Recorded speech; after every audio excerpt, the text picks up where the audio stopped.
And good evening and welcome to edition 51 of Life is People. And well, tonight we're going to we're going to try to sort of discuss something that I think is fundamental in the whole area of life, and it's something I've tackled with for all of my life, and it's subject to free will. So I thought the best way of sort of starting this off would be, Rich, give me your kind of opinions, and then we just kick it off from there, and we'll just freewheel it. Yeah, okay. Talking about free will. Yeah, when you said we were going to be talking about free will, I was like, this is something I used to get into arguments about it, and then I realized, why argue about something when people generally already made up their minds about it? You know, you're in one of four camps, according to Galen Strawson, and there's a link that you sent me, and Galen Strawson published this back in 2011, and he said, that philosophers give very different answers to these questions, right? And they basically ask two specific questions. Are we free agents? And then number two, can we be morally responsible for what we do? And people will answer in a yes, yes, or a no, no, or a yes, no, and a few people answer in no, yes. So basically answering the question, are we free agents? Now, in my mind, if you were to say, yes, you are a free agent, then the other one follows that, yes, you are morally responsible for what you do. And to me, that just feels like one follows the other. And if you're not a free agent, then it follows in my mind that you can't be morally responsible for what you do. Now, in society, we have to define things as what is, some people really don't believe in morality or, in morals per se, that they ebb and flow like the mores of society. Like, a few decades ago, if a woman showed their ankle, whew, she's a slut. And then it was, if a woman's showing her knee, whew, she's a slut. Now it's like, if a woman's showing the cleft of her butt, whew, she's a slut. So these mores, they change and they ebb and flow. And people would say that's the morals of that society dictate, and so morals are constantly changing. What was okay a few thousand years ago would be punishable by death today, and yet some of the things we do today would have been punishable by death a few thousand years ago or a couple thousand years ago. So you can't. So basically, in my mind, morals are not hard and fast, true facts. That this is the way it is. This is the law of the universe. That said, we are biological programs, and when we do things, we suffer psychological consequences for the decisions we make based on our programming. Some people that we refer to as sociopaths don't have the same programming. They don't feel the empathy or the guilt for harming somebody that most of us do, and so. When they do something to somebody, it's in their programming, their moral compass that it's okay. I did it, and I did it for me, and I feel okay about it. And they might pretend to feel empathy to go along and get along in society, but that's not going to change their true nature. Which I'm not saying that people can't change either. Sometimes something happens to you and it changes your programming a little bit. You just got an update.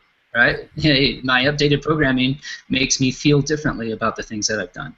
So I'm not saying it's a hard and fast program either. We're a very adaptable program, but yet in my mind we're still a program in the things we do and how we respond to our environment.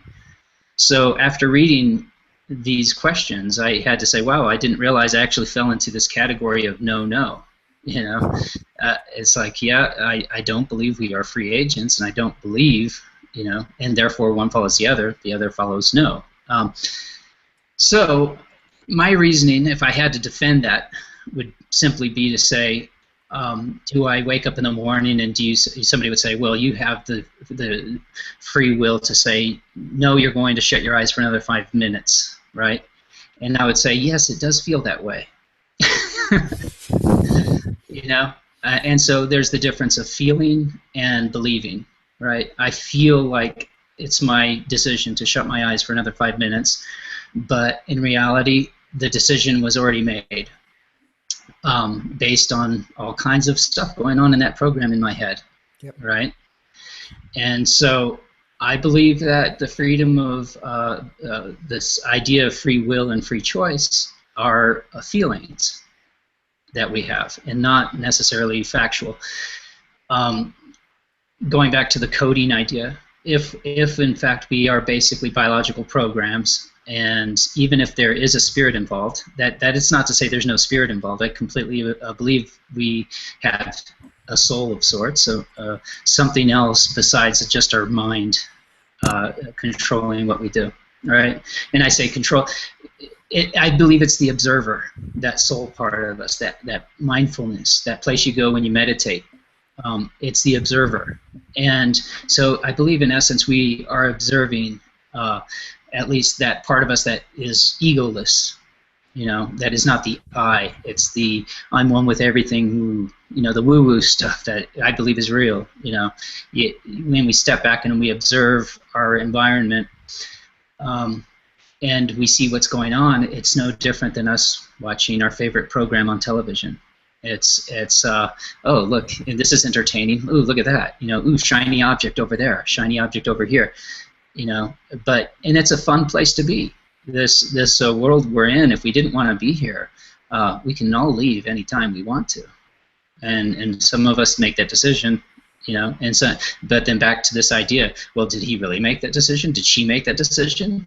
Or was it, part of their coding, part of their, and so in my mind, I go back to, well, it felt like it was their decision.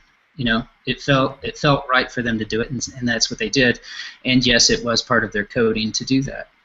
And so that's my take on it. That's pretty much sums it up. Like I said in a text that I sent you, it's like whatever is meant to be, that's what it is. Whatever happens is meant to be. And we all feel like we weigh our decisions based on the goods and the bads. What can this give me? What can this? But in the end, there's always going to be something underneath all of that decision making that we are doing on a conscious level. That's part of our programming. That is ultimately going to push us to do one thing or the other. These other factors are just that. They're factors in a program, and they may not outweigh the underlying program. So, what's your take on it? No, I mean, I think this it splits into two areas, Rich. I think there's one that I think you can free will in the argument of religion, which I think is one area, and I think there's free will. Now, I personally have had to be completely kind of changed my mind. I've never had a fixed mindset on this, because I think the more I've kind of dug with that the shovel of a stupid question, the more I've kind of had to sort of change my mind opinion on this. Because I mean, one of the things that we all tend to think that we're the authors of our own life, that we are the person that's driving, we are the person that's behind our eyes, and we are driving that. But when you understand a bit of, and again, I'm no scientist by any stretch of the imagination, but when you start to sort of do some research, you understand that, like you were pointing out, that a lot of the decisions that we think we have as free will are actually already, as the phrase would say, deterministic. They're determined by thoughts that have arisen, and that is down to choices and previous events that have led up to that event. I mean, a perfect example of that would would be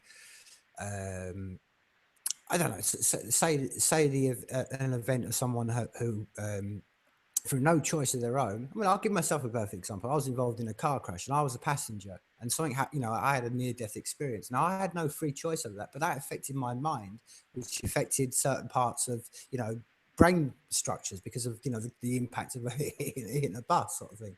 Now, I had no free will in the decision leading up to that, and equally afterwards. I mean, if I certain issues I feel maybe like and this could be, I mean, I'm talking about personally, but just generally in the world, there's certain things like depressions and certain illnesses that are all chemically related to the synapses that are firing in our brain, and how the brain is and work like that. But just it's more the general point that it's very hard to almost argue against that. All of us are shaped by the previous events that have led us to that point. I mean, none of us had the choice that we were going to be born. None of us chose where we were going to be born. None of us had the choice of the family we were going to be brought up or the environment we're going to be brought up on.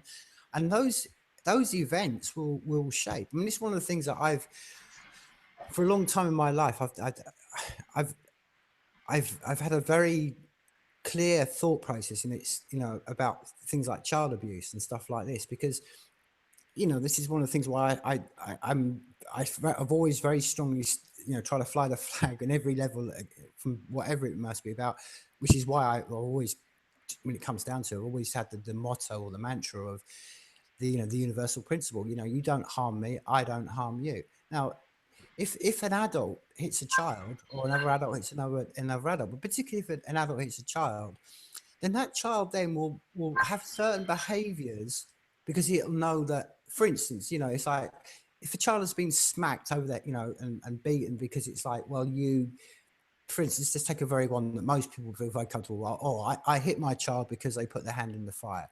So then that child learns that if I put my hand in the fire, I'm going to get beaten. So that then determines how he's going to react in certain situations, because his mind has that's been like you say, mapped onto the back of his mind, and in a point he goes, oh, okay, I don't particularly want to have physical pain, so therefore I'm not going to do those things. So then he will do certain actions. He won't ever go near a fire again, which is basically, it's not free will. It's like life is a stream, and all the things that have led us to the point. I mean, the reason this discussion between us right now, this has all been by previous events that have led us up to this, and I have no more say what you're about to say, or you have no idea what I'm going to say. Do you know what I mean? The thoughts that are arisen, and I think this is where it's kind of gets into a very, like I said, you kind of have a black and white issue, an area about it, because to say that I'm aware of my next thought basically means I'm thinking that I'm going to think the next thought. Whereas we all know that a lot of, as we've discussed many times on this podcast, unconsciousness, thoughts arise. They bubble out of. I mean, how many times have we had discussions when, we've been discussing stuff and a thought arises, and we didn't predetermine that. We didn't sort of go, oh, my free will is going to lead this discussion to this point, so we can have this argument.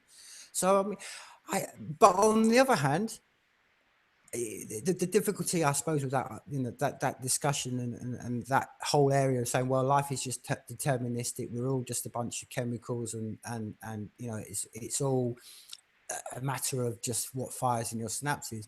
I think one of the difficulties with that is it basically almost, and this is one of the things when I have discussions with people who are from the other, take the perspectives, they say, well, doesn't that just mean that basically we let off anybody doing any crime, anything against anybody, because it's like they can just turn around and say, oh, well, it's just mine to blame.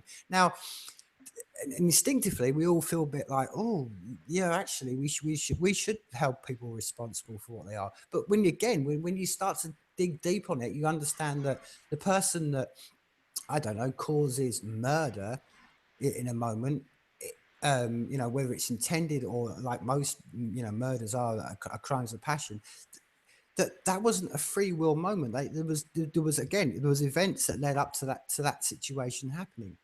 Do you know what I mean? The person, even if they had free will, I mean, one of the classic examples is someone like Saddam's two sons. You know what I mean? They were, by the definition, if you're gonna call it that, they were evil people. They did some horrific acts to some, a lot of people. Now, we live generally in the general sort of normal society says, well, they're just naturally evil. They know what they're doing. They're making those decisions. It's just there's what they are. But if you look at the environment they grew up in, if they've grown up in a war environment, in the situation of having Saddam Hussein as their father and all the rest of it. If you took that same child and you didn't put them in that situation, then the same Saddam Hussein's children weren't born in the middle of Iraq. They were born, I don't know, in the middle of, I don't know, Colorado or something, where everything was a bit more chilled and all that. Would that same event happen? Do you know what I mean? That's why I think environment has a big shaping on life. That's why, I think people who, to say one or the other is very difficult, because it's you get down to the old argument of nature versus nurture. And yes, we have got certain, we're all born with certain chemicals. We're born with certain, way our brains are wired. None of us can deny that. Some of us are tall, some of us are short. Genetics plays a great part in life, but equally, I've always sort of, and I generally think on this one, that the environment plays a great shape. That's why I've always tried to fly the flag about, let's try to spread the principle I was saying earlier on. I don't harm you, you don't harm me. If we didn't cause harm to other human beings, I'm truly of the concept and not the belief, but the knowledge, thinking if we didn't treat people like that, then we could eradicate a lot of the problems in the world. And I think a lot of the problems in the world are caused by the fact of that very thing, of other humans hurting our, harming other human beings. And we have all got the ability to have that choice. You know what I mean? As much as it's hard to fathom for most people, it's basically, it's like the argument being, if you go completely one way on the deterministic argument, saying, well, someone had a horrific childhood, so therefore it's determined they're going to be a bad adult. Now, I've known, and I'll maybe call myself in that example, I've gone a lot of deep meditation, insight into myself to change certain events, to certain characteristics I didn't want to have, but that takes a lot of hard work. But we have got the ability to shape our almost like destiny. We have that ability. You know what I mean? It's difficult, but we have that. And that's what I'm saying. And then that would be argued as free choice. So I don't know. How do you sort of feel about what I just said? It's very. I understand. Yeah, and this is why it's fun to talk about, and it's really great to talk about in a way where it's not antagonistic, because it doesn't need to be. No matter which camp you fall in, you're not wrong. Because it's like whatever you believe, that's how you live your life. It's a program, and I do believe that with the person who abuses the child, hitting them, and then that's passed on, that's one person's programming affecting another person's programming. And yes, we as programs can observe this and say, all right, that's enough of that programming. We got to stop this programming from going in that direction, because as a whole, we will all be harmed ultimately if we allow this type of programming to persist. Right? The fact that we can observe our programming is, in a way, seems like free will to me. This is how I take it. The fact that I can wake up in the morning and feel, how am I feeling? Why am I feeling this? Was it because of a dream I had? Is it because I know there's things I have to do over the next couple of hours in order to continue my life the way I want to continue my life?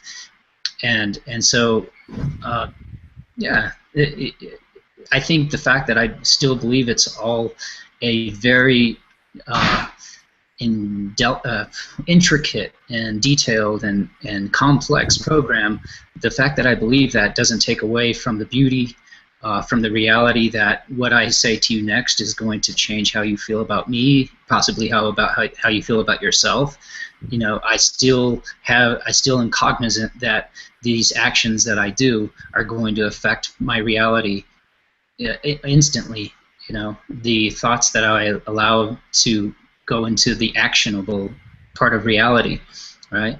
So I do think, just because, think about it like this: people love video games. What happens when you're playing a video game, when you move the joystick, or that I'm dating myself when I say that, or when the key you hit on the keyboard at that certain moment is going to have a certain outcome on the video game.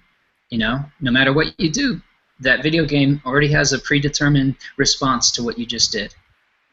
That doesn't take away the fun of playing the video game, knowing that your actions upon this game is going to have a reaction that is predetermined in the computer, because you don't know what that determination is. You didn't program that computer, so you're not cognizant of the response you're going to get.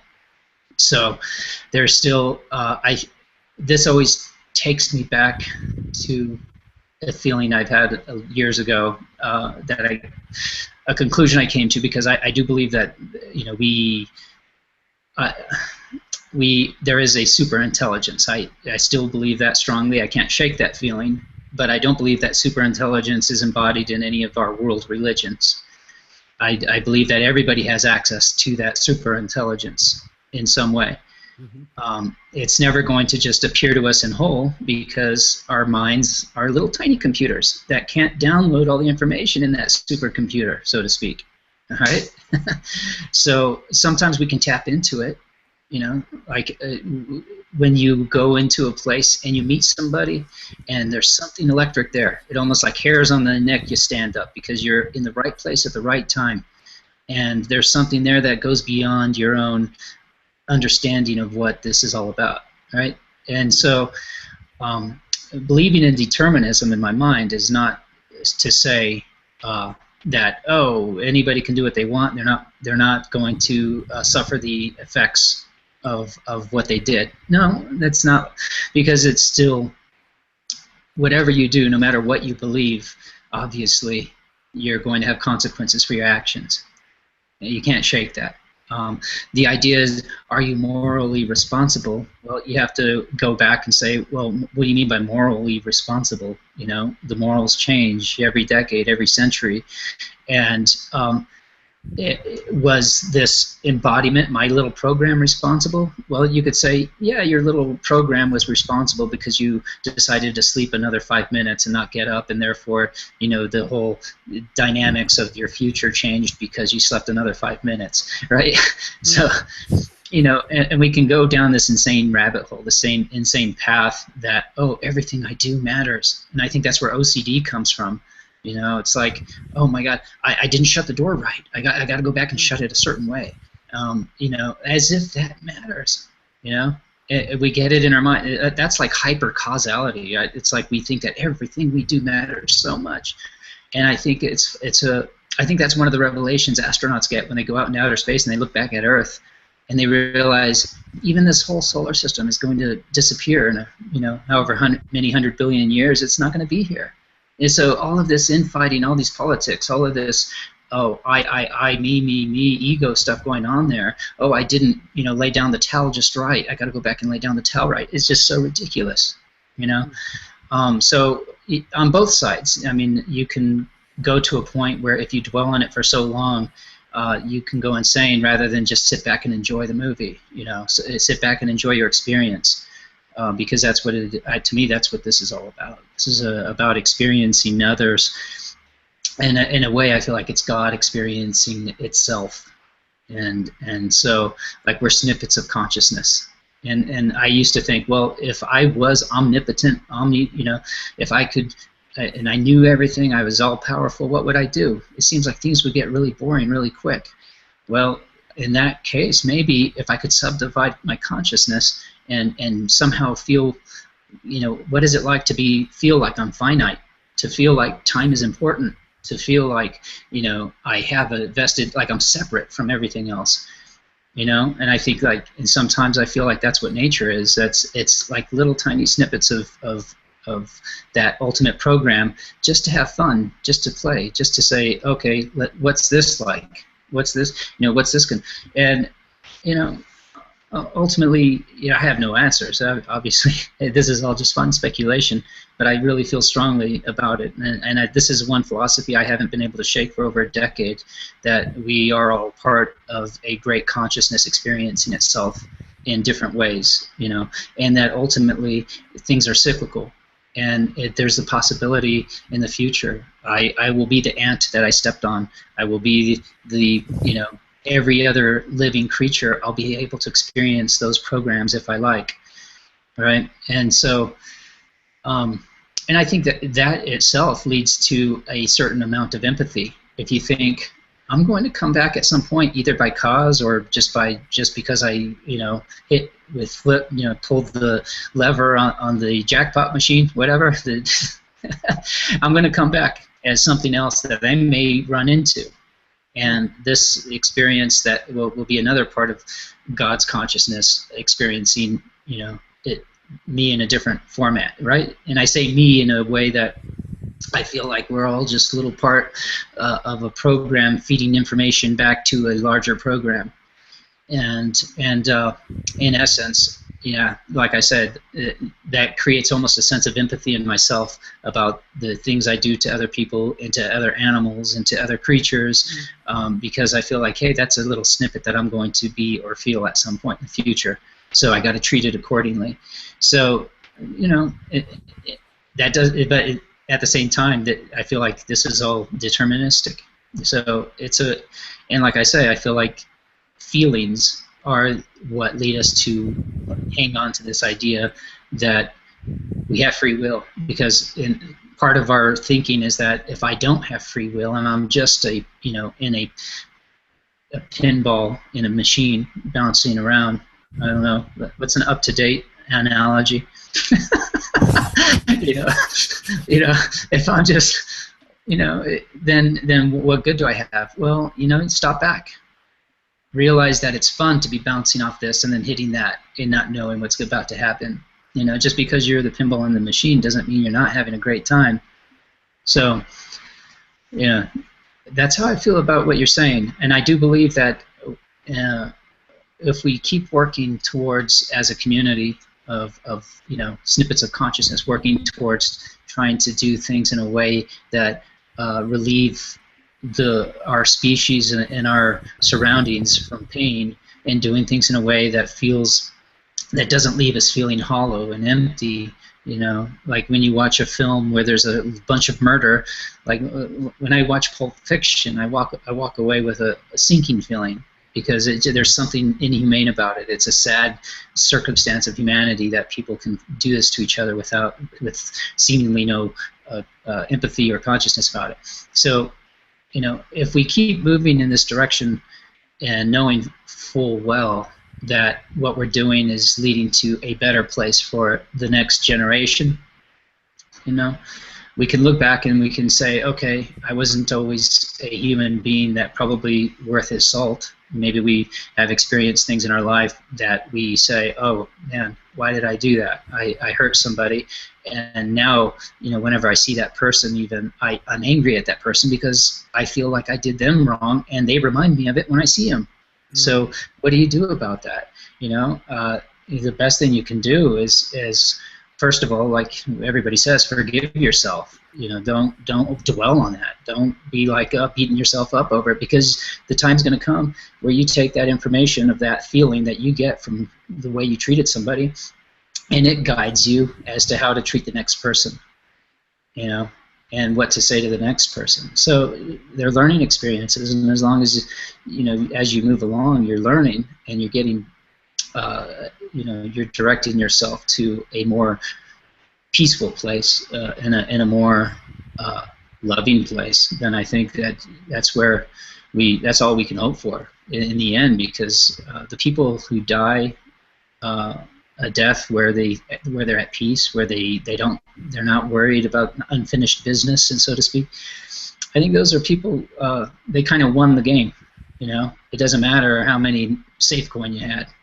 It doesn't matter how many, whatever you had, it doesn't matter, because if you can die in that place where you are satisfied with this existence, that, hey, this was a great game, I'm glad I played it, rather than ending it like, oh man, your ego's still tied up in this game and it finished, and now you just want to smash the controller and you want to smash the computer, and you're angry because you didn't play the game very well.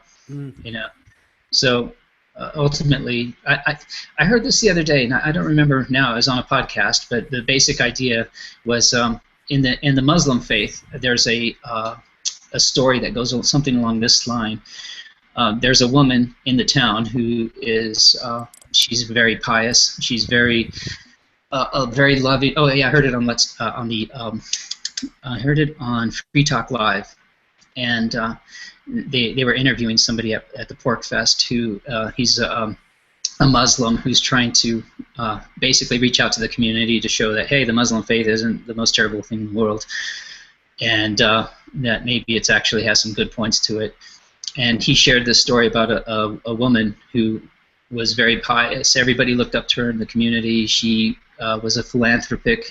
She was everybody loved her, right? She was good. She seemed to be holy and whatever. Well, the day before she died, she's walking down the road, and this dog gets in front of her and does something that annoys her, and she kicks the dog. And I mean, harming it terribly, broken ribs, just messed up. And she dies that day. And she goes to heaven, and the idea is, hey, you may have been all those things in life, but you were a cruel person. you aren't welcomed here, right? And then it goes on. There's a woman who is, by all accounts, has no morals. She's sleeps with anybody and everybody. She's a slut. She's everything you can do wrong in society, she's doing it. But she happens to be at a well before she dies, and she notices that there's a dog trying to reach down to get some water. She takes off her shoe, she dips it, gets some water, and brings it out to let the dog drink. And that day she dies. And when she's judged, they look they say, "Wow, you have a compassionate heart. You're a good person. Welcome. You basically made it to the next level in this grand game." And I really feel in a lot of ways that that's true. I think that's a really great story. It's probably thousands of years old, but I think it hits to the core of humanity.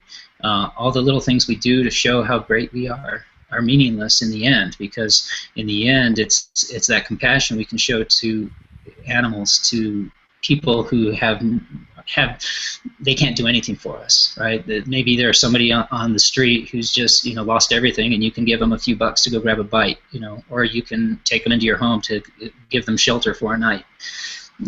These are the things that actually make you I score points. I mean, really, that's what it comes out. And it scored, and I don't mean to make it sound like it's scoring points, like it's just a game, but it's what leaves you with that feeling of peace and love in the end of the day. That, hey, I want people around me to feel more comfortable in this life they're given because they met me. Instead of walking away, with that person that you meet and they saw you kick the dog, and they're telling people, hey, that person, they're evil. They kick animals, but yet they want everybody to think they're pious. So, yeah, I think every religion has good points, and just because you believe in free will, that's fantastic. If that makes you feel good and feel better about your life, then feel it. For people like me who believe that, yeah, this is a really amazing game that we don't really have a lot of say over. We wake up and we have feelings that we can do things differently, and that's great. Let's embrace that, because this is part of this amazing game. Like when you get totally enthralled in a movie, and even though you've seen it before, you're like, oh, don't go in there. Oh, don't do this. It's done, man. They've already done it. It's in a film, for God's sake. You can't change it. But yet that excitement, that feeling still exists in us. And so, yeah, there you go. That's how I feel about it. Well, it's interesting then that you brought up religion and stuff like that, and I think this is one of where, well, like I said before, I mean, this is why I probably had an instinctive one ever since a child about as people know, and as I grew up in a very religious sort of household, and one of the ones that and I don't know how much people are aware of the biblical, the Bible and stuff, but it was like one of the ones that I always sort of struggled with was Saul, who later became Paul, who was the Catholic Church, was one of the founders of the Catholic Church. And the whole kind of concept of what, if you read the Bible for word, and this is what I was, I kind of struggled as a child with. I used to hear this story over and over again as a child, was that whole sort of analogy around Paul was, or Saul was the time, was that, as you know, I mean, for people who don't know, he basically, before he became a Christian, he had gone around and killed loads of Christians. And then he had his blinding moment on the road, the road to Damascus, and then he suddenly saw God, and then he changed around and he became that. Now, one of these sort of religious arguments, particularly from the Christian angle, is that it's the old predestined versus free will. That God has predestined us all to the elect of the elect, and those who are going to go to heaven are going to go to heaven, and those who are going to go to hell are going to go to hell, and there's nothing you can do about it because it's all been decided beforehand. Which to me brought two major issues into my thought process at the time. I remember saying to many religious leaders when I was a child, and I bear in mind, I repeat, when I was a child, saying to them, well, okay, so if you're saying that people have, it's either you've been destined to your life or you haven't been destined to your life, then why as we as a religion, particularly Christians, because they're very much of this tradition, why are we going out and trying to convert people? if God's already decided who's going to be doing, then what is the point of this religion? Can't we just actually shouldn't we just retreat and be kind of like, well, okay, I'll try to like you were saying, I'll try to be as best person I can in the world and understand that God's all in control and He's got it all like that. And then obviously the argument is then it's like, well, if that's if you don't believe in that, which is this is where the argument in particularly in religion comes around, you say, well, okay, if that's the case, then if you believe that one completely, that you are just all predestined and all that kind of stuff, then it kind of says it gives the free reign, or that opens the door to say, well, okay, I can be completely as, and again, I'm using very religious words, I can be completely as evil as I want because that's just been destined for me. And hey, I can go around doing whatever I like because hey ho, it doesn't matter. And if I'm going to go to heaven, it's going to happen. Like you said, it doesn't matter. I can be an evil person all my life, but from the last moment, I'll be taken to heaven because that's what God decided. Or the other argument I used to say as a chum and saying to a child was like, well, does that mean I can be completely evil and on my dying bed I can go, Jesus, forgive me, and I'm getting to heaven? Which is basically where the traditional Christianity is right now, that you've all got the choice to do it.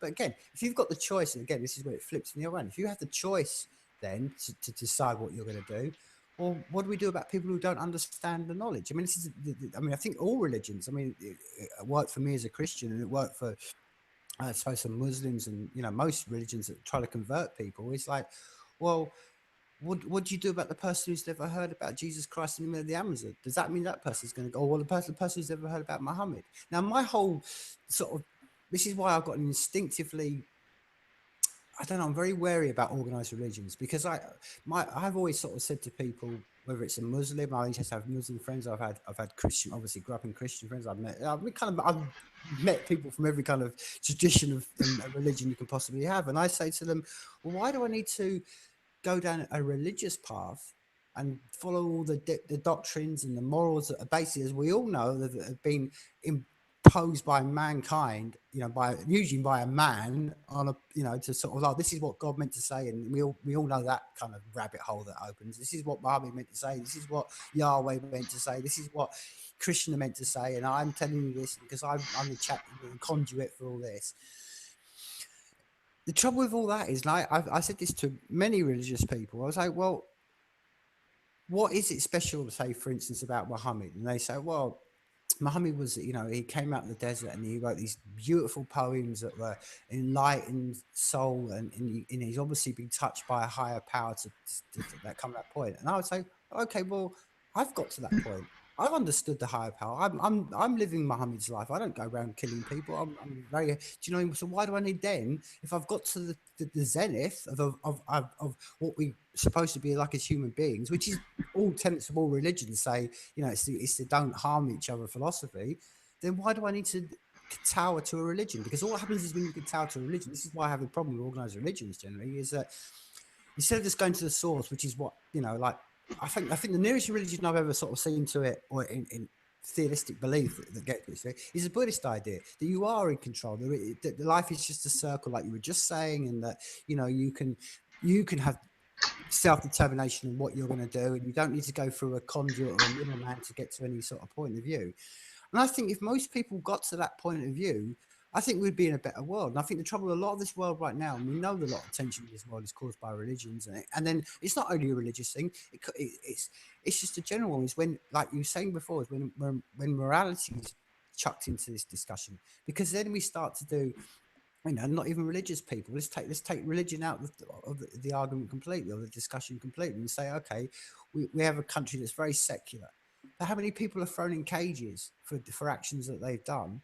That if we actually looked at them and said, well, have we really in 2015 got the right to throw someone who's got a chemical imbalance or a brain tumor that's making their brain do that, which makes them do actions? I mean, the classic example is the in the late 60s, the guy who went up into the depository in Texas and started shooting people from the top, and they found out he had a huge brain tumor that had obviously triggered that part of mind, and that's what it was. Now, have we got the right to throw that person in the cage for the rest of their life because we feel morally wrong and angry, and like, well, society says that this person should be thrown in the cage or even murdered, and therefore we need a stay? And this is what happens. The minute you start introducing morals, then you have to, it's not long before, and it's a short breath away, that suddenly, we need a state, we need an apparatus to follow this laws through. And then, like you said before, all these morals are very, you may say to me, okay, this is what I think is the moral, equivalent of how we should all live. But then again, who makes you or me or anybody else the soothsayer, the person who has the right to say, well, this is exactly what it is. Now, a lot of people will justify it through, if they're saying they're religious, they'll justify it through a greater God. If they're secular, they go, well, I've been put here, I'm the president, so therefore I have the rule, or like I'm the queen, and we're all her subjects. I'm not even a citizen, I'm a subject. I mean, do you know what I mean? And it's like, this is why this whole thing, like you said, the whole of this discussion about free will is very much linked in with, and I think that the inherently linked, like you said before, and you touched onto it, is one is empathy, and the second is freedom. And I think the two are instinctively linked, because if you start to feel empathy to other human beings, then you don't need a conduit or a middleman to sort of go, okay, I'm not going to go and I don't not hate a Muslim person because because I need a higher force or a set of commandments to tell me. No, I treat every human being as I've always tried to do in my life. I just try to treat every human being as I meet them. And if they treat me with like that, I'll go, well, okay, I don't want to know you, and I'll walk away. And if they treat me as I want to be treated myself, and then that's great. We can all move on and advance. And I think this is, like you said, it's the empathy one, because you are quite right, Rich. And this is when it all breaks down to it. This is an inevitable thing that nobody can escape from.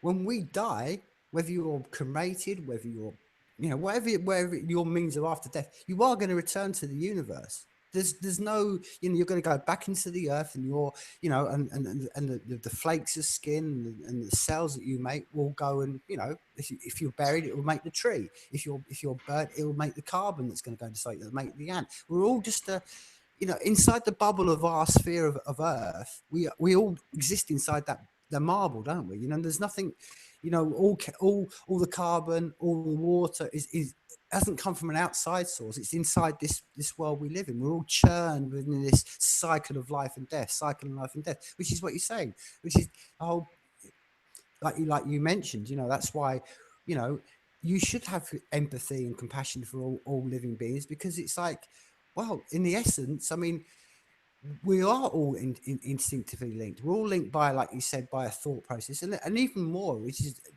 again, it's hard not to. Well, I love to have a discussion with somebody who thinks this isn't the case. I mean, say you live with your partner, and I live with my partner. Now, every day I'm shedding skins, and I'm shedding breath, and I'm shedding all sorts of things, which that person who you live with intakes. That's why we're all just, like I say, we're all part of each other, and that's why I think empathy is key, and that's why I think one of the steps we can try to. That's why I think particularly about empathy and freedom. I think these are the steps towards it, because it's great. I mean, like I say, the heart, like you mentioned before, the heart of all the Muslim tradition, or the Christian tradition, or the Jewish tradition, or the Hindu, and you could go on and on and on. The heart of it is basically to understand of that's. I think that's why the God figure's there, is to go, look, strip your ego away. You're nothing. You understand that you be kind to humans, and that's the thing. I mean, that's the point. I mean, as a Western world, we find the Muslim culture very strange and very kind. But if you lived in the culture of the Muslim world, it's like, well, okay, they all look after each other. They're all trying to make sure that that they look after their brothers and their sisters, and they're all trying to help each other. And that's a great thing. But if we can just, I think the enlightening moment would be like we have gone through in this part of the world, when we went from the overall doctrines of queens and kings and religions and churches and stuff like that, and go, well, actually, can we just take the best bits of that and move on, and not have the doctrines that go around with whether it's religion, whether it's, I mean, this is why I don't want to make this just a religious argument, because I mean, I see a lot of this in secularism at the moment. I see a lot of this. It's this almost religion of secularism, that you have to think this way about someone, you have to think that way, and if you don't, then it's like, well, all it happens is what we talked about before. When you start getting dogmatic about anything, what happens is a lack of empathy breaks down amongst human beings. So like I say, so people start imposing restrictions which impose, which then lacks freedom. So then we can't say anything about anything because it's like you're upsetting someone. This is the dogma of the secular world we live in right now. We're restricting what we can say, and even now to what we can't think, and because and their rationale for it is like, well, by doing that you're upsetting someone. Great, I agree with that. We should not. None of us should upset anyone. No, nobody. I mean, it's always frustrated me growing up as a child. Like, why are we living in a world where because one man, loves another man? Why are we putting against them? We've all got the freedom to choose what we want, as long as it's not harming anybody. And I think this is where the empathy, like you said, and is a key to the the enlightenment or the uprising of us as a civilization, which is why I think it's, as I said to you last night, this is why I think it's intrinsically linked to what we stand for with the safe network and stuff like that. Because what we're trying to say is, can we maximize a bit of freedom and let people, evolve a bit? My point over. Yeah, no, I think you're right. Your belief system totally dictates your feelings, If you're walking down the street and you see a couple of people naked, that might shock you. And you might think, oh, those people, they have no morals. Why would they expose themselves like that? So your belief system is absolutely important. Religions dictate your belief system to a great degree. And that's why, I do understand people who get angry thinking, oh, world religions should be abolished. And then you have the modern Pope today thinking that, oh, we need a one world religion. Give me a break. I'm sorry. If there's going to be a one world religion, it's not going to be yours. It's ridiculous. We should evolve to the point where we have a one world, leave me the hell alone. Just like whatever you want to believe, you believe that. That's good for you. If it makes you feel better, if it helps you make better decisions, then believe that. But don't, anybody, including the modern Pope, who shouldn't even be a Pope, but from what I understand by their own Catholic law, don't tell us what we should believe and what we shouldn't believe, what's right and what's wrong. You're not the moral high ground anymore. I think it's been proven that your religion just adapts to stay in power. I think the Catholic Church itself has over $1 trillion in their coffers, and they want to tell the world they want to tell people that how they should live more, less greedy lives. Well, why don't you start sharing the wealth? Why don't you sell your gold? Why don't you sell your diamonds? Why don't you open up your repositories of all your sacred books and let us read them? Yep. We're sorry, we don't need any dogmatic religion anymore. We don't. And so, yeah, I totally agree with you. The more free we are, the better. Safe Network is going to provide people with the freedom to write down their thoughts without worry. If they want to stay anonymous and write down their thoughts so that they can share them with people, great. Right now, people think, oh, well, you can do that today. Well, can you? Depending on your place in society, you can't just be free about what you think about everything. You can't. It depends on who your social network is comprised of. The fact is, people are in a box. We talk about being imprisoned. Who are we to imprison people for their belief system? Well, the fact is, we are in a prison, right? We're in a meat box prison, which is trapped on a little, marble prison, which is inside this galactic prison. We're all in prison. But so the one thing that we aren't imprisoned, that can never be imprisoned, is our mind. It can be as free as we want it to be. And that's the beauty of being able to share our thoughts without worry that, oh, well, that person believes that this is okay and this isn't. They obviously don't have any morals. We don't want to invite them to dinner. We don't want them. In fact, we don't even want them living in the same neighborhood. We're going to do what we can to get that corrupted mind thought out. And the argument can be made, and it has been made. Like I just finished listening to Dan Carlin's podcast called The Prophets of Doom. Mm-hmm. And that was an amazing podcast. It talks about how Martin Luther, Lutheranism began when he decided, hey, here's our complaints, and he posted them on the church door. And then he got the Gutenberg press and started printing away. And one of the unforeseen consequences of that was the Anabaptists. And the Anabaptists were freaks. You know, you had the leader of the Anabaptist church who would basically, when somebody would ask him a question, he'd look over his shoulder and start talking to God. And everybody thought, ooh, he has a direct connection to the highest being. And so people are easy to fool, you know. People are easy to convince that, oh, this is the right way because this guy right here, he has the answers. I've seen him talk to God. You know, and it's ridiculous. And we think we've come such a long way. Well, have we? Why is the Pope still around? We haven't come that far. You know, why do we have a queen and a president? We haven't come that far because we've still decided that somebody else needs to think for us. You know, that we need somebody to show us what the moral compass is, because if we were left to our own devices, we'd all become savages. Some of us would, but you know what? It would all balance out. If somebody's going to go around my neighborhood and start raping, killing, he wouldn't be around very long. You know, somebody's going to take the person out, and that's just nature. You know, you weed out, you exercise, you push people out of your lives and out of your communities that you know are going to bring harm to them. You know, that's why we have prisons.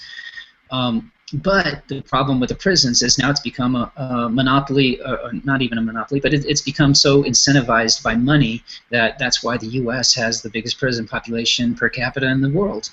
You know, it's like, oh, we need to have at least this many prisons and prisoners here in order for this to be profitable.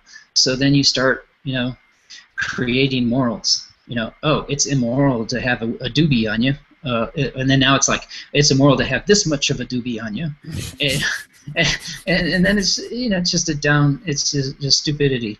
You know, the fact is if you can smoke 20 doobies a day but still be kind to people, you should be able to do that.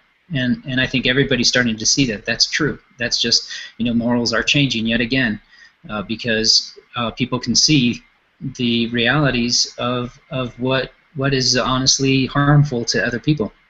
And people are seeing the reality that just because you want to harm yourself and you don't harm anybody else, well, you should basically be left alone. If you want to stay in your room and be in a penitente and hook up, you know, get a little whip and whip your back every night, you should be allowed to do that.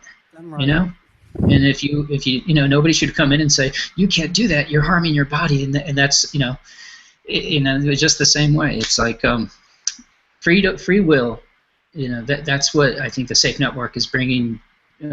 When I say free will, like, we can go back and rehash everything we just talked about, but the ability to exercise a choice that doesn't harm anybody else is to me a great evolution of humanity, and I think that's what Safe Network brings to the table for a lot of people.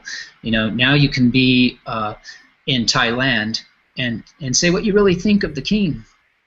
You know, and you can be on the Safe Network, and you're only speaking to those people around you that you know and trust, and you don't have to worry about being thrown in prison because you said the king's farts smell. You know, you don't.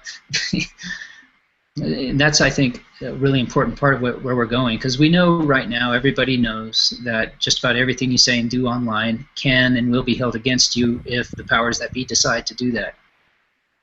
Because, you know, you're just not in a safe network until the Safe Network actually exists.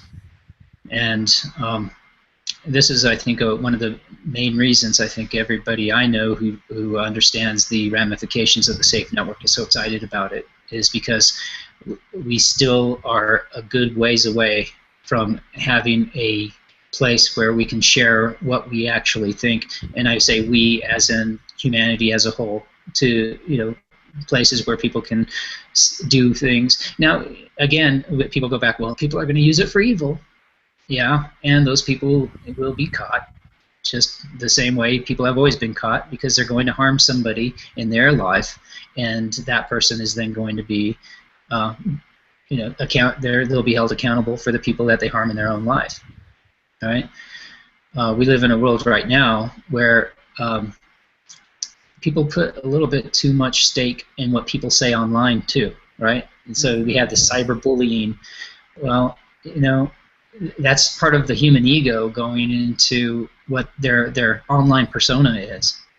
If you can be bullied online and by somebody who doesn't know you, you really need to step back and start to,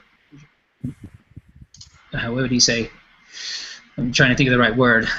You need to see who you think you really are. If you think that who you are can somehow be bullied online, you have kind of a distorted view of who you are.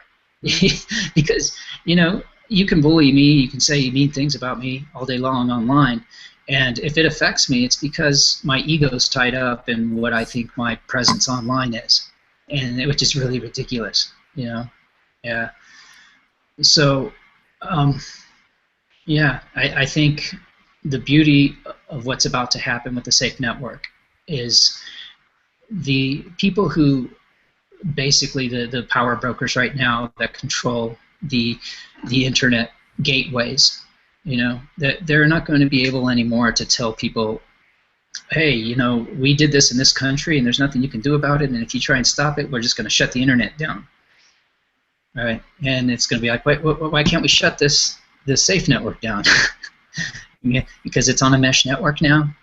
That's going to be the future. It's on a mesh network. Maybe it's actually going to the satellites and coming back down, and sorry, humanity is going to evolve with or without you. And I think that's part of what the future holds. And but I'm not taking away from the people who have tied up their ego online. It is a problem. When you go on, I'm not saying it's okay to bully people online, because if they get hurt, it's their fault.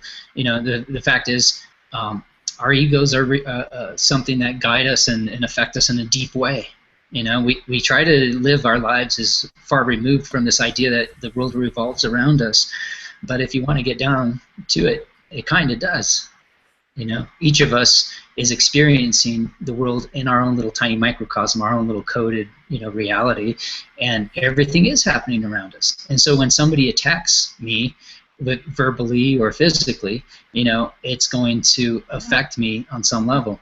I think but it's a part of maturity to get to a point where, like the cop on Joe Rogan, who said he removed himself from what was happening, and it made him a better cop because he didn't see in black and white terms.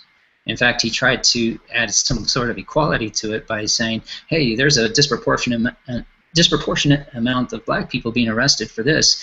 I'm going to try to equal it out and make sure I arrest every white person who's doing something just as illegal and bring them in. But the point being is that when people would mouth off to him, say things to him, you nasty pig, blah, blah, blah, he said he looked at himself almost in a RoboCop kind of way. They're not talking to me, they're talking to the uniform, and they think this way about the uniform because of the way the uniform's been used to suppress them, and so now he's out of the force, and maybe he would still be in it had he not thrown out his shoulder or whatever, but I think now he's doing a lot more good than he ever did because he's getting the word out there. Hey, let's start doing right by people, and not having disproportionate. Let's spread everything out equally. Now, granted, both of us would go back to saying, what, do we really need the state to handle all this stuff? And that's another question. The fact is, this is what we live under right now, and so we deal with what we can. And it's easy for me to say, hey, like, it doesn't even matter who's president. It's all going downhill because we're doing this and we're doing that. But you know what? It still sort of does matter, because on some social levels, they still push laws this way or push them this way. On the grand level, which is, the globalistic level, yeah, they're all on the same page. They're all in the same pockets of the same corporations. But guess what? Most of those corporations don't care who you go to bed with. No. It's the people at the local level who the mores of that society that kind of determine if that's going to be okay or not. So, as sad as it is, the choice for president comes down to, do you want marijuana to be legal, and do you think it's okay for your best friend to sleep with whoever he wants to, right? and that's kind of what our presidential that's kind of what the presidencies come down to anymore. It's, maybe healthcare, people would say healthcare this, healthcare that, but I don't know. That was written by corporations. I don't think it mattered who was president. It was still going to be, the same insurance companies that wrote the policy in the U.S. as far as healthcare went. And maybe it's the same situation in the U.K. I don't know. Maybe it didn't matter which party won because the people who have the most money at stake were able to, put in the pockets whoever they wanted to. Yeah. So, I mean, I think, Rich, that the whole kind of where you're just tapping into, particularly around that Baltimore police episode with Joe Rogan, was, I think this is one of the things, because we live in a, both of us, we're not particularly religious nations, you know what I mean?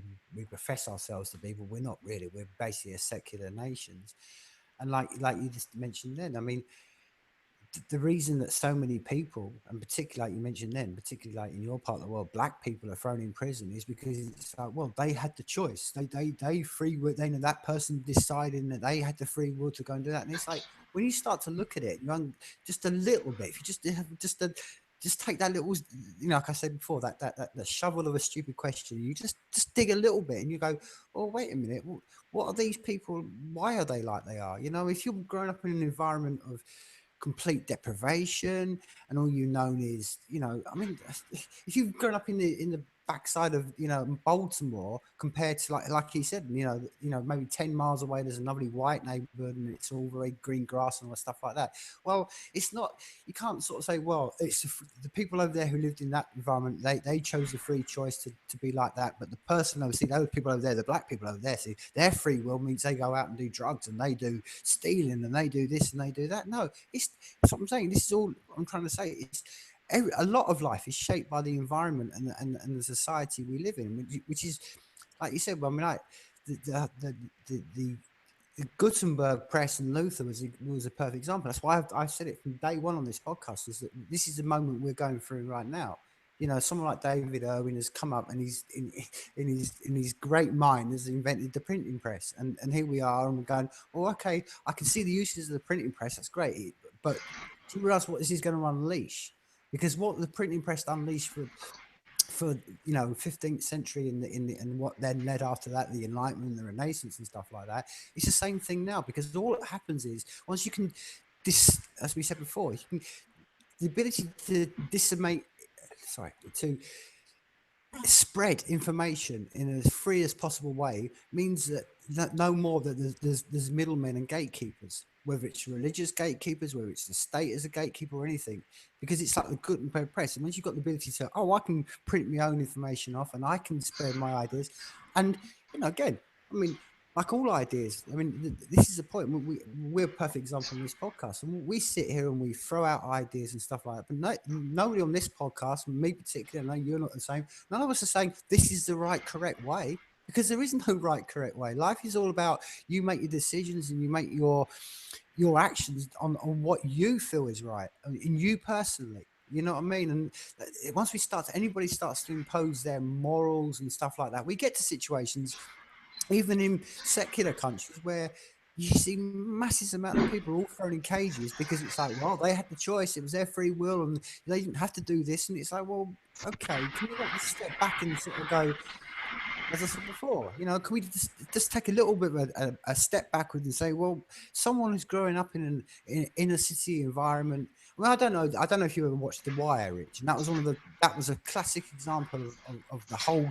Let's have a look at things. To say someone living in the back streets of Baltimore, they're doing what they do out of free will, and they're deciding to do that. Well, no.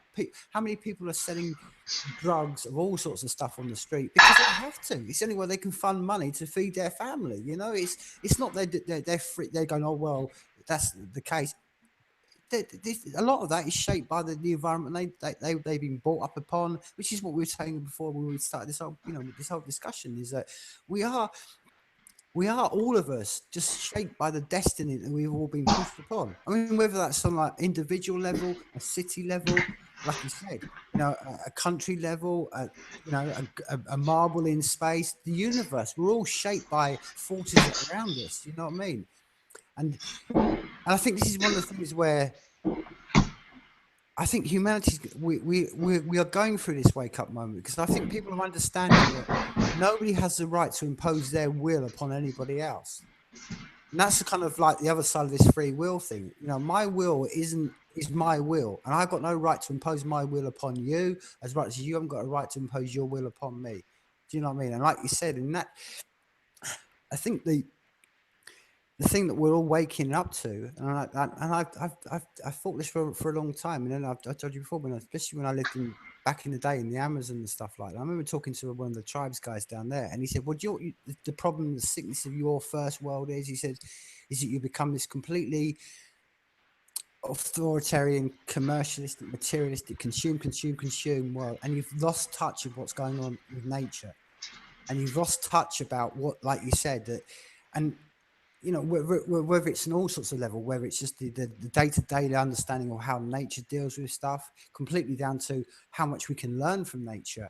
And this is the wake-up moment I think people are getting now, is that instead of them thinking, oh, look at me, I'm so important, I'm this, and like you said before, I'm an ego, and we're above this and we're above that, and so I can do this to an animal and I can do this to this other human being over there because I've got the, you know, the authority and I've got the power and all the rest of it. And then, you know, I think the wake up moment we're all going through right now, it's like you said before, we are just living on a rock that's tumbling through space. We're a marble. That's it. You know, and like you said, when the astronauts go up and look down, it's like, wow, really? Why are we fighting over particular lines on countries that somebody's drawn on a map?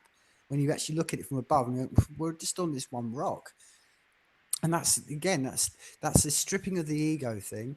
And and when you strip the ego, then you start you can't put, you know, you can't put people in cages, or you can't, no, not even cages. I mean, you're living in a country where you used to execute people because it's like, well, it was their choice, they free will, they're evil, they decided that, so we've got the right to kill them. Instead of like, well, wait a minute, you know what I mean?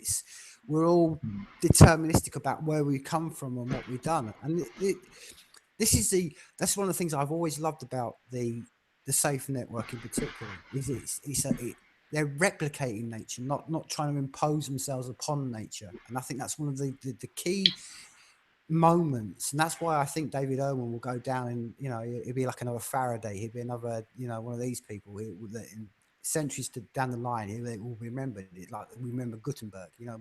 But how many other people can you mention from the 15th century? Right.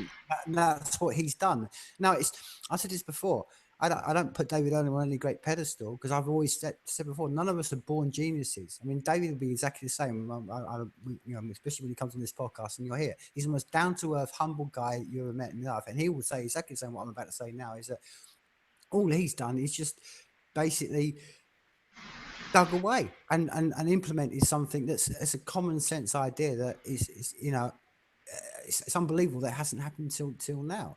There are no geniuses, there are no egos, and David's a perfect example. And that's what I've always found, and I think we found through the series of this podcast. And I found that the people who are like, you know, like what we would class the people that really change things, have got no ego at all, and they understand about, you know, that they are just, like you said, they're just in a cycle of life. You know, we have a short little period, and you know, and again, all the greatest things have been learned from nature. It's one of the things about the Safe Network. It's completely, as you see in nature. Nature isn't decentralized, but then we step in as egos with ego, and we say, well, that, you know, that ego comes from, well, you know, whether it's a Pol Pot or a Stalin, and says, well, okay, it's my ideology that's going to drive this ego through, and I've got the right to go and take as many people out of this planet as possible because it's a, you know, a secular one, or it's a religious one. And it's always because they think that they're the special ones, they're the leaders, and that's what we're creating. I think where we're going to get to in the future, which is what you see in nature,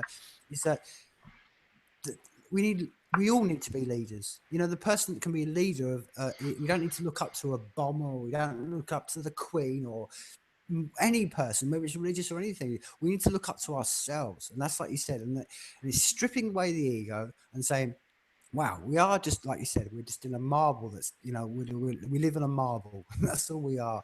And if we can just replicate what we see around us and nature and stuff like that, and ultimately, I mean, what separates a human being from the wild animal. You know what I mean?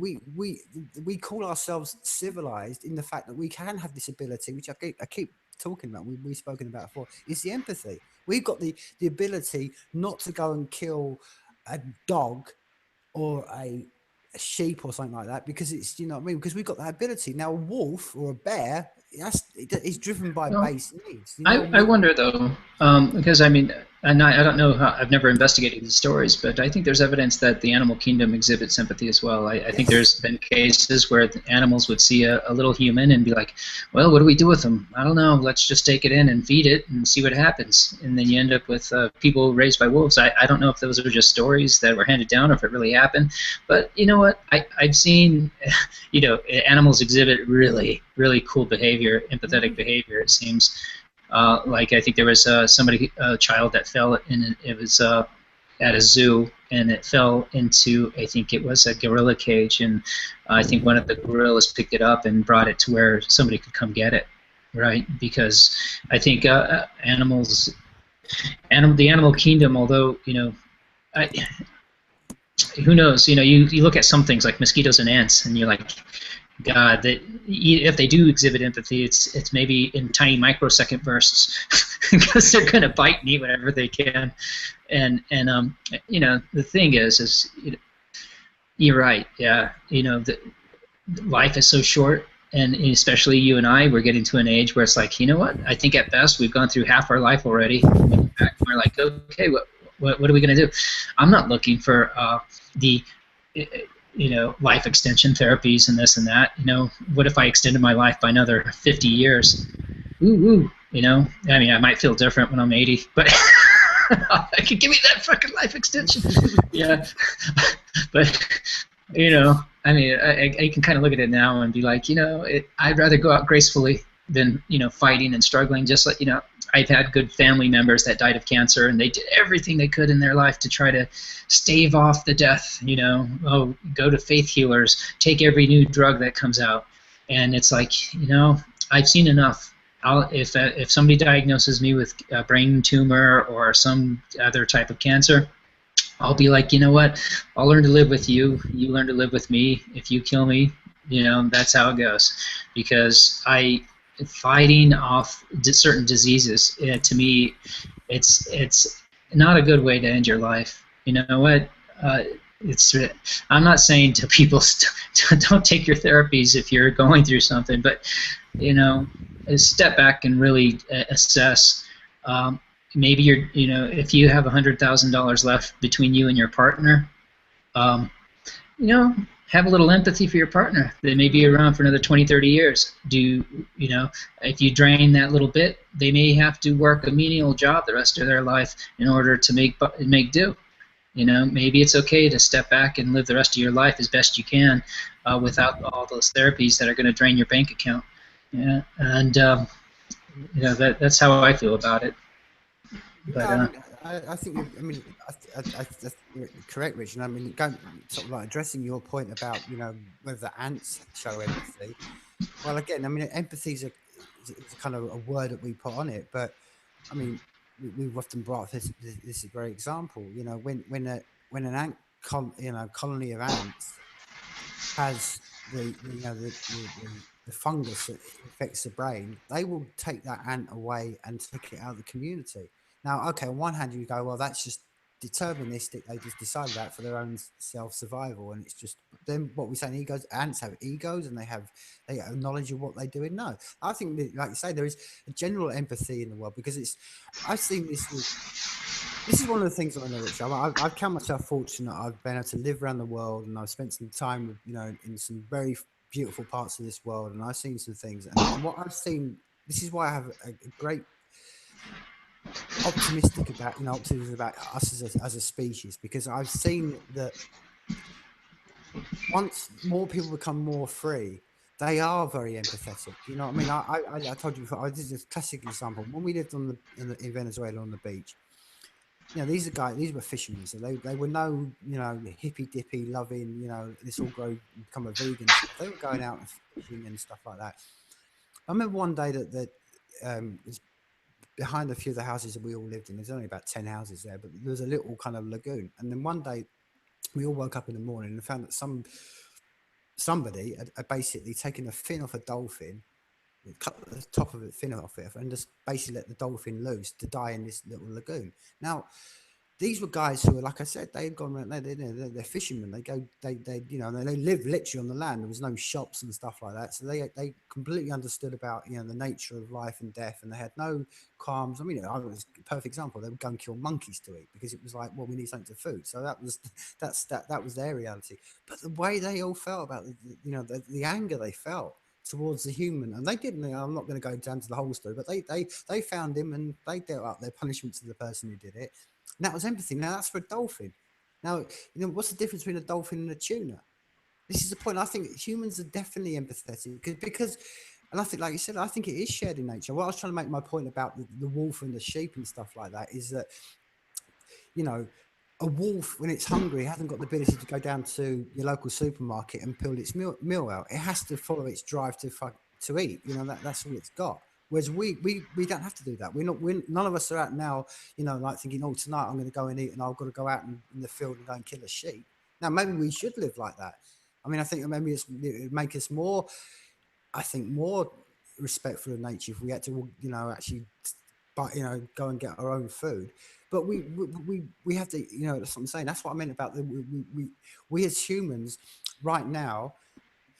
Again, I'm not saying that we're top of the species by any stretch of the imagination, but what we have got the ability to. We're the ones that are communicating.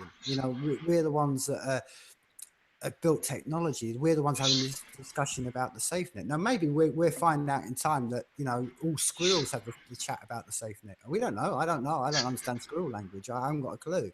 But all I do know for a fact is that life is quicksand, and like you said, we're all falling into mortality. And I think it's our awareness of our mortality that separates us from a lot of creatures. Is that if we have got that, and maybe we'll find out more that all creatures have got a sense of mortality. But if you have a sense of mortality, it makes all the things that we've discussed in this whole of this podcast completely irrelevant in the fact of beliefs and structures and all that stuff, because it's kind of like we're all going to die, all of us. So, like you said, what can we do in this life? We're going to be here. Our role is to, like you said, is enjoy as much as we can, and hopefully gain a bit of understanding, and hopefully push civilization on a bit. You know what I mean? So when I die, whether it's tomorrow, I don't know, I'm going to win a war, or if I live to 80 or 90, I want to look back and go, have I left the world in a better place? Now, maybe the world isn't in a better place, but have I done all I can? And I think that's the question that every human being has to ask themselves. And I think the idea of like we live in a world right now where we go, oh, well, okay, well, I haven't got to answer that question because there's nothing I can do, because it's all the whole world's doomed, and you've got politics and everyone's just going to go. And it's like, well, no, take some responsibility. Do you know what I mean? You have the right. Everybody can change their environment, and the thing they can change is themselves. And do you know what I mean? This is where I get frustrated in the world we live in at the moment. People become so negative because it's like, oh, the world's going to go like that, and there's nothing that I can do, and it's just a bunch of doom and gloom. And it's like, well, no, you can change your environment. You know what I mean? Like you said, you have the ability to, which is what we're saying with free will. You do have the choice and the decisions to do stuff. I mean, like I said, we're all our life is shaped by the nature of what has led us to this point. But we have to, each one of us is in a moment has a decision to, do I do this or do I not do that? Now, some things I said are completely deterministic. You can't, someone's got a brain tumor and they go out and do certain things. That's fair enough. But for us who don't, we've all got the decision to make. And I think this is one of my things. That's why I say a free will is a very difficult argument, an area to get into, because if you go completely with a deterministic argument, as I said at the beginning, it almost lets human beings off the hook and saying, well, this is what it is. It was a sense of my condition, which is you're hearing a lot now. You hear this sort of like, oh, well, I'm a victim of life, and no, we've all got the ability. Some of us, like I've seen people. I'll give you a perfect example of this. I know someone, I don't name names and stuff like that, but he grew up in the Congo and he saw his parents killed right in front of him. Now, that hasn't made him a murderer. He's the most kind, loving, gentle soul I've ever known in my life. Now, he didn't do the whole, oh, I'm a victim and that's what I'm going to be. He hasn't sunk into his shell. He's made the choice to be a good human being. And I don't mean good as in, morally good or that, but he lives by the principle of gentleness and trying to treat people with respect and all the rest of it like that. And this is what I'm trying to say. This is why I'm really excited about where we're about to step into, and I think it's crucial because I think, like I said before, we need to give people the ability to have maximum freedom, because out of that maximum freedom, it takes away the gatekeepers, and once you take away the gatekeepers, you maximum freedom, then I think there'll be a massive flowering of civilization, as in empathy, and we will be able to move on because it's Come Yeah, well, along the lines of we talk about the safe network, and we almost talk about it like it's, in Prometheus, or like, this is knowledge of the gods, like it's about to be handed down, and I think some people who might listen to this might say, dude, is it really going to be that different than the internet? And one of the things that I think of is that we've never had something like this that's intrinsically tied monetarily to a value that we can give each other. It basically has its built-in economy. And the fact that it has a built-in economy tied to the fact that eventually it'll also allow everyone on the network to decide whether or not they want their computer to be part of this massive computer, in order, whether for whatever it may be. It could be for, like we said before, solving protein sequences or mapping out trajectories for space exploration, whatever. This is something like that it becomes everybody's. It becomes humanity's tool and not one corporation's tool anymore. And I think that's what people need to realize, is that you're going to have more say now as to who has the power and who doesn't. And I can see a future society based on something like Safe Network, where the built-in economy of it, where people are rewarded for not only the creations, the value they give to the system through their art, but also the value they give to the system because of their scientific exploration, and that it's tied to intrinsically to this economy that is everybody's, and it's not one corporation funding this or deciding that they're going to shelve this technology or whatever. All of the new insights are dispersed among everybody that wants to see those insights, and it builds on. I was listening to I think it was Radio Lab the other day. Anyway, it doesn't matter where it was. I heard it, but the future. It was on Decentralized podcast, and it's I highly recommend this last Decentralized podcast, because they were talking about open source seeds, right? And they called it open source seeds because what they're doing is they're doing their best to find everyone who's growing heirloom seeds that haven't been patented by a corporation, and saying, hey, let's keep this alive. Let's keep this going. Let's everybody that can grow open source seeds needs to grow open source seeds, and keep those seeds and give those seeds freely, because right now we're in a system that is monopolized, and where they're patenting everything they can so that they can say they own everything they can. And as long as we live under that society, we're going to become more and more oppressed. So we need to value open source systems, including the seeds that are out there. And nothing's more open source, a more open source system than the Safe Network itself. And I just see, going back to the idea of our future explorers and scientists, we're getting to a point now where somebody who's a graduate student can buy all the equipment they need and have a lab in their garage where they can make discoveries that are their discoveries. They don't belong to a university that's monopolized by a corporation anymore. They can make discoveries on their own and share them openly with everyone if they decide to. And it doesn't belong, it's not intellectual information or proprietary intellectual property of some university, aka some corporation or government. And so this is we're heading in a good direction, and it needs to be supported as best we can support it.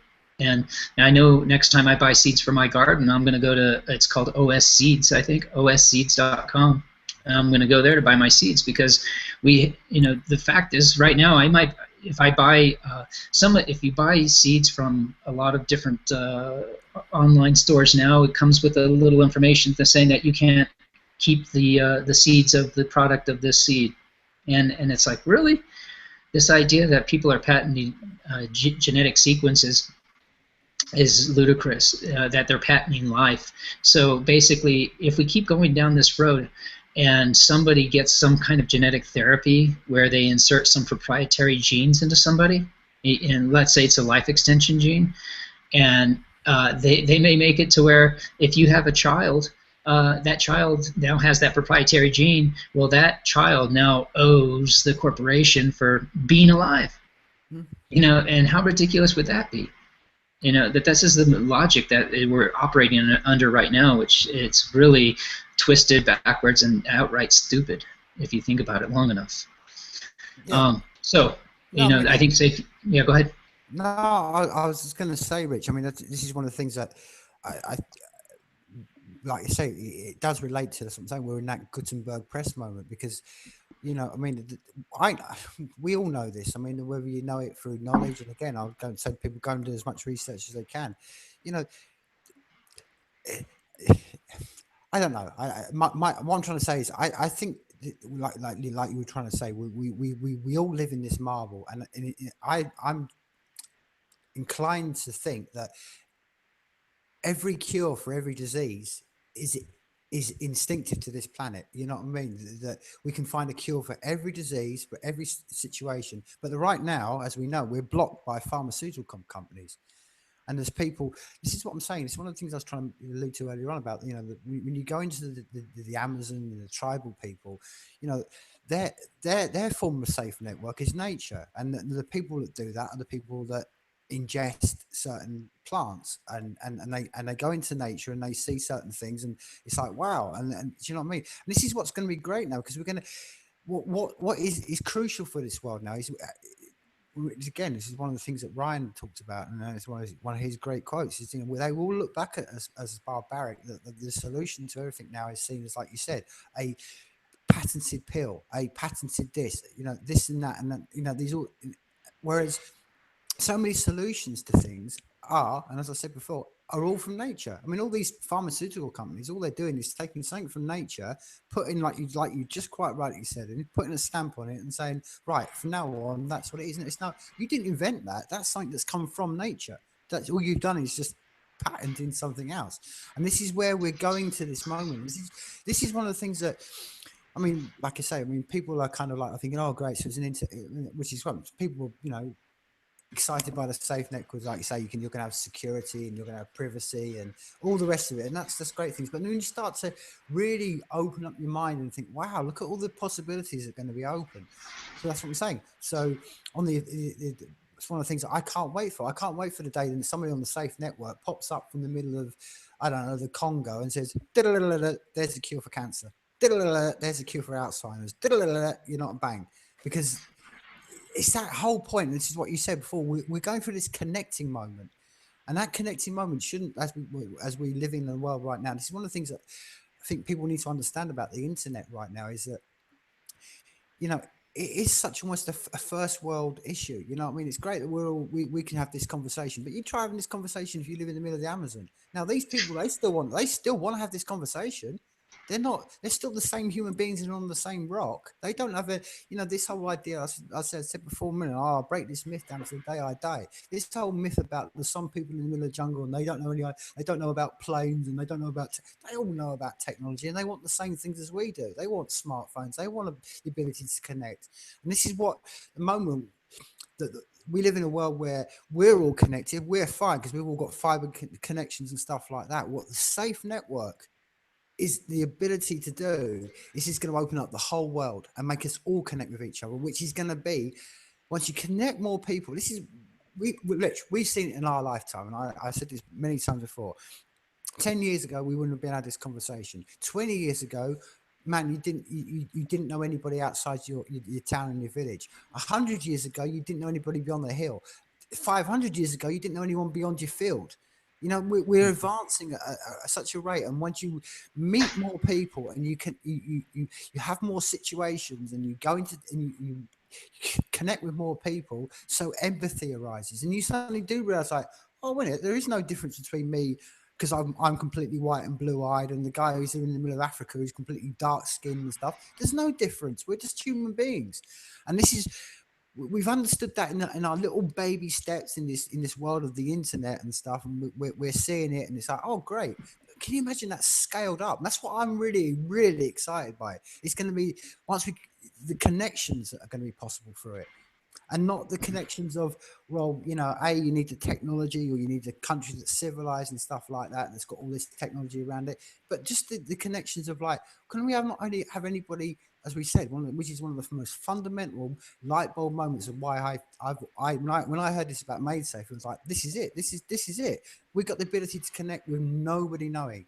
And then we can have free exchange of ideas. And then we can basically enlarge the commonwealth of knowledge of mankind without anybody saying, well, like you say, it's all in holy books and we've got the knowledge and we're going to keep it all secret. Like you were saying before about open up your books, open them up. Can't we all see this stuff? Why we've got to go down particular gatekeepers and particular routes? Let's open up the commonwealth of knowledge of humanity. And that's the epoch moment that we're living in. And that's why I will always fly the flag for safe. And I think this is one of the things that, day by day, it's just more and more blowing my mind of, like, the possibilities that are going to be out there.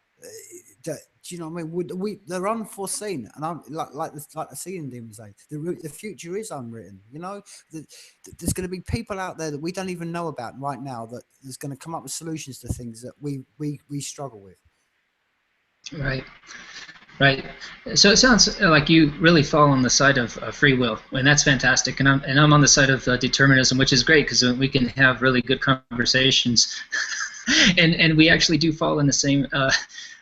Ultimately, we both want a better future, and we don't know what the future is, and it doesn't matter which camp you fall in, and it doesn't matter if you're a religious person, it doesn't matter who you are. Free exchange of ideas is bottom line going to be the best idea for humanity moving forward. We all agree on that. But also respect for other people's beliefs and respect for other people's ideas. They may seem ludicrous to us at the time, but maybe I grow into seeing things more from another perspective the more I communicate with somebody, and this is why. As we go forward, we have our little get-together, every week or two, and you have get-togethers with people like every 2 or 3 times a week. But you and I probably see each other now lately like once every 2 or 3 weeks, and I think our little community will grow, with Ryan and then with somebody else, and eventually, we'll have our own little community that stretches the globe. And it's a little community, and that's the way it should be. Like we talk about the idea of it's hard to get strong connections with over a certain amount of people just because our brains are not wired to do so. Our memories, our memory is finite. We'd like to think we have the ability to become gods, but do we really want that? That's not why we're here on this earth.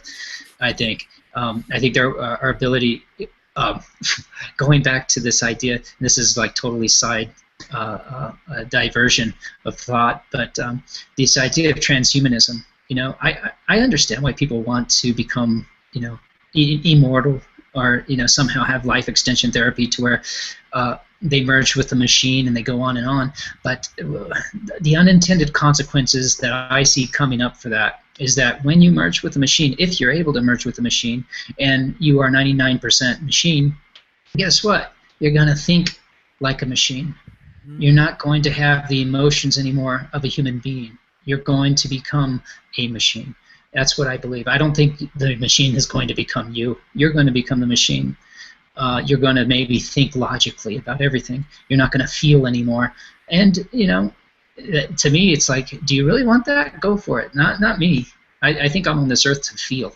I want to feel things, and I want to go about my life feeling things. I don't want to live 1,000 years thinking that does not compute. That's bullshit. Why would you want that? But maybe some people will, and that's fine. But that's like I said, a total diversion of what we were going. But the truth is this is a diversion of humanity. And this is okay, because if evolution goes this way, where we have the feelers and the thinkers, right? We have the people who are the absolute logical people, and then we have the people that exist and they feel things. And I think ultimately the people that feel things, they're always going to have an edge, because I think the Earth as a whole speaks to us in ways that we don't hear it audibly, but it still speaks to us. There's frequencies we have yet to discover that is our communication with the Earth and with the universe, and we can't code that. We don't, because we don't even see it. We don't sense it. We just feel it. And so I think that's a part of transhumanism that I think people will come to their own conclusions eventually. And hey, guess what? When you're 99% machine and there's a Carrington event, you're gone. You know, all it takes is a big burst of electromagnetic energy, and the hard drive is erased. And so good for those people that want to become one with the machine, but that's not for me, and I don't think that's what the life is about for me. No. I mean, I think just on that quickly, Rich. I'll just tap on that quickly. I mean, I think the ability is, and again, it taps into what you were saying earlier on. I mean, this whole transhumanism stuff, like say, merging into machine, is ego. It's the ego to go, I've got to live forever, and it's like, well, wait a minute. We don't, I don't know how much you want to put the time places, but you can say, let's say 1 million years of evolution has led us to this point. And I love my human body. I love the fact that it can generate itself in 7 years, and it's constantly changing, and I do age, and I'm not the same person I was when I was 16. I love all this, you know what I mean? And like I say, I think it's an ego thing to go, oh, and I don't want that. I mean, I think the half of I don't want to sound like this. If it come across like it sounds like I'm wanting to go and kill myself and stuff like that. And I don't mean that at all. But I'm quite happy with the fact I'm going to die. I've accepted that, and that's why I live my life every day when I wake up and think this could be my last moment. Because you know what, it's a reality that most people don't think. Most people think, like you say, that ego steps in. They think, well, I'm immortal. I can. We're all, and if you, like I said before, if you accept that we're all in quicksand, and you strip away the ego, then great things can happen. That's what I'm saying. That's why some of the greatest people I've ever met, and the people that inspire me the most, have got zero ego, and I mean zero. They don't. Do you know what I mean? And I think this is one of the things that,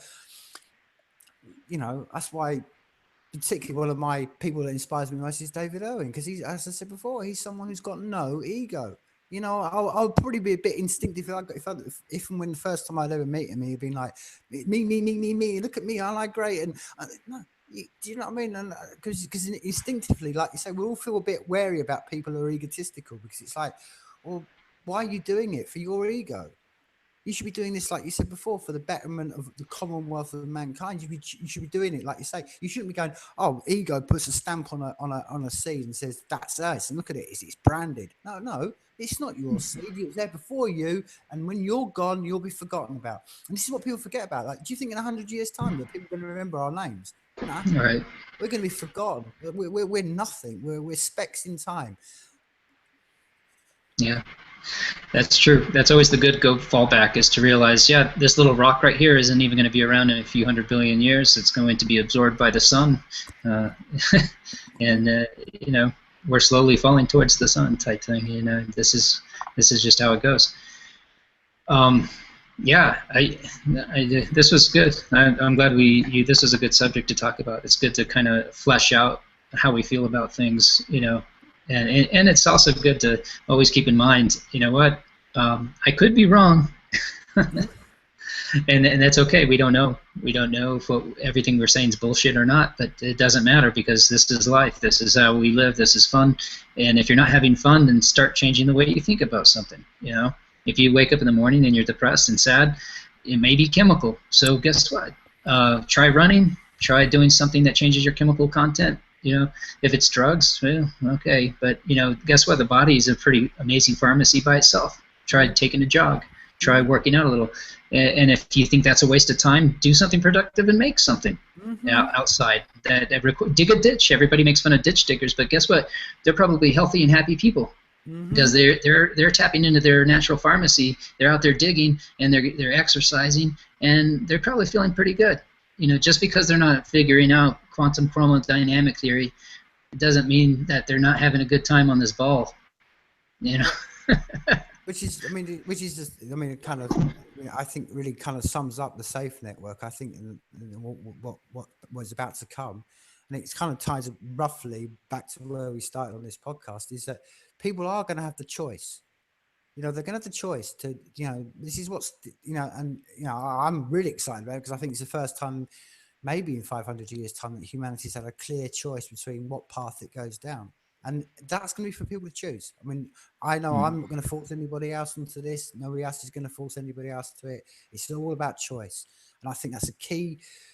I think it's going to be the key battle over the next 5 years of where we are in this planet. It's going to be between those who want to narrow your choices down, and yeah, I mean, where it becomes smaller and smaller and smaller to where you're just, that's it. You're almost like an automaton, and that you think like this, and you know what I mean. It becomes like Big Brother sort of thing. Whereas we're standing for the side of, no, look, we have as much freedom and as much choice as possible, because as we've discussed in this whole podcast, you know what I mean, through freedom, through the ability, what's coming through the safe network, and what's coming is going to be the ability to widen choices and widen the commonwealth of our knowledge and stuff like this. And that again is what I said before, that is people's choices. And that's, you know what I mean, if there's any, if there's just one person out there listening to this, and then okay, you know what I mean, whether you believe in free will or you believe in determinism or whatever it is, tomorrow morning when it's launched, you'll still have the choice to switch on Google,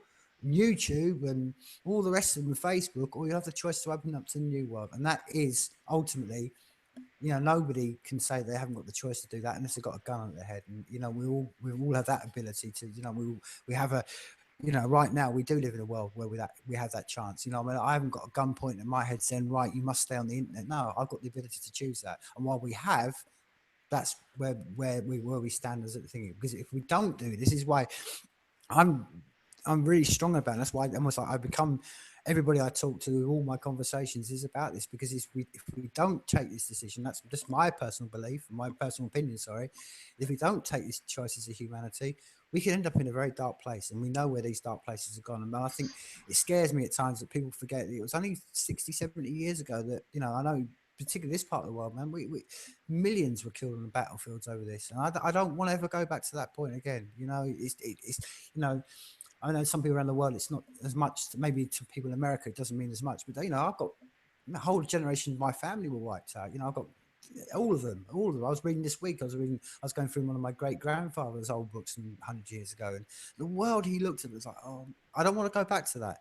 And that's why, to me, I will always, be a big advocate for the safe network, because I think it's a clear choice. You've got a choice between going down that path, which we know what the war machine is going to lead you down to. And you see it on the news everywhere. You see the fear and the hatred they try to put into our human beings. And you've got to hate them over there because they're this, and you've got to hate them over there because they're that. And, we're this and we're that. And there's borders and lines. And no, let's do away with all that, because we need to, as a human species, because we know the nature of what the other side are. We know the nature of the state. They do like to kill, and and I don't want to be in that world. I don't. And that's why I will fly the flag, and that's why you fly the flag, and that's why I always give as much help. Like you said, we'll try to build the community as much as we can to get as many people flying the flag and changing the world, because it is crucial. And this is why we're not. This is why it isn't just a fact, a kind of a simple discussion about stuff like this. These things really matter. These are really life, and this is one of the things I talk about. I mean, people, I hear people talk about, choice and saying, oh, I don't like my, like I say, which is a pain in the ass that, your stuff is being viewed on YouTube, or you're being pulled down and stuff like that. That's great, well and good. But there's people on this planet right now that it's not like they would love the choice of, oh, well, my biggest problem in life is where I'm going to get pulled from YouTube. They've got guns at their heads. And that is why that I stand on the side of what I do, because I think we need to connect human beings. And like you said, it was a perfect analogy for this whole podcast, Rich, is, we're inside that marble. And we all need to, humanity is to wake up and go, look, we're all just on a rock that's floating through space. We're all just on a marble. That's it. We come on, people, wake up to this reality. And once you do that, then empathy grows from that. And with more empathy, then we can, even if you believe in determinism, okay, if, like I said before, if life is shaped by the events, can we change the world so we don't, so people aren't growing up in abusive households, or they're not growing up with people hitting them, or they're not growing up in war states where they're being shot because they're the wrong religion, or they're the wrong color, or they're the wrong, nation state or whatever. Can we do something about that? That's why it is so crucial to what we do. This isn't just a, like I say, just a, an afternoon tea parlor discussion about things like this. This is why it is really important, because to me it's fundamental to where we're going to be in the next 5-10 years of our species as a human being. We're either going to go down to a dark world, or we're going to move into a light world. And Yeah. and to me, it's a clear black and white. I think the most important way to view life is that you're a co-creator. Whether or not this game is like a movie that's being played out or not, just look at yourself as a co-creator, and that your decision, your influence on everything is just as important as anybody else's influence on everything. So yeah, I was really impressed and inspired by John Ferguson's interview with Mr. Tipper, out of the teacher from Australia, he's an economics professor teaching his students at the high school level about how economies work. And I think his group of students really, I think a lot of them saw the future of SafeCoin, and they're like, wow, if this comes to fruition, this is the way things need to go. And to me, that was a really awesome interview, and I hope that he continues putting out really great interviews like that, because that was important, I think, for a lot of people to hear. A lot of people that look at SafeCoin as just a speculative thing is it's understandable. You probably, most people get into cryptocurrencies because it's a currency, and everybody wants currency. It's just it's kind of what we need in order to buy entertainment and food and shelter and everything else. But ultimately, as a speculative investment, don't worry, don't rush the price. Let it go up the way naturally that it's supposed to go up, because guess what? Like those kids intuitively understand, the lower the price stays, and the longer it stays at a lower price, the more you can buy. And so don't look at the price saying, oh man, I have one Bitcoin worth, I want it to go to be worth $1 a coin. Why would you do that? It's not like you're only going to ever have one Bitcoin worth. If you want to, you can buy 3 Bitcoin worth. Don't rush it. Let it happen at its own pace.